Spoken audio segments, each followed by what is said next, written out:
এটা হলো আজানের জবাব। কিভাবে সেটা? মুয়াজ্জিন যখন আল্লাহু আকবার বলে, বলার পর আমরা কি বলবো? আল্লাহু আকবার, আল্লাহু আকবার।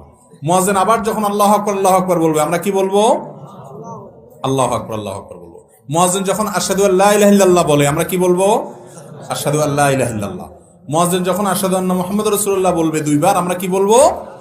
প্রত্যেকবার বলার পরে আমরা আশহাদু আন্না মুহাম্মাদুর রাসূলুল্লাহ বলবো। আশহাদু আন্না মুহাম্মাদুর রাসূলুল্লাহ, আশহাদু আন্না মুহাম্মাদুর রাসূলুল্লাহ বলবো। আবার মুয়াজ্জিন যখন হাইয়া আলাস সালাহ বলে, আমরা কি বলবো? লা হাওলা ওয়ালা কুওয়াতা ইল্লা বিল্লাহ। এই একটা শুধু বেশ কম, আর সবগুলো যেমনি আছে এমনি। মুয়াজ্জিন যখন আবার বলবে হাইয়া আলাস সালাহ, কি বলবো? লা হাওলা ওয়ালা কুওয়াতা ইল্লা বিল্লাহ। মুয়াজ্জিন যখন বলবেন হাইয়া আলাল ফালাহ, তখন কি বলবো? লা হাওলা ওয়ালা কুওয়াতা ইল্লা বিল্লাহ। আবার মুয়াজ্জিন যখন হাইয়া আল ফালাহ বলবে, একইভাবে লা হাওলা ওয়ালা কুওয়াতা ইল্লা বিল্লাহ পড়বো। মুয়াজ্জিন যখন আল্লাহু আকবার বলবে, আমরা আল্লাহু আকবার বলবো। যখন লা ইলাহা ইল্লাল্লাহ বলে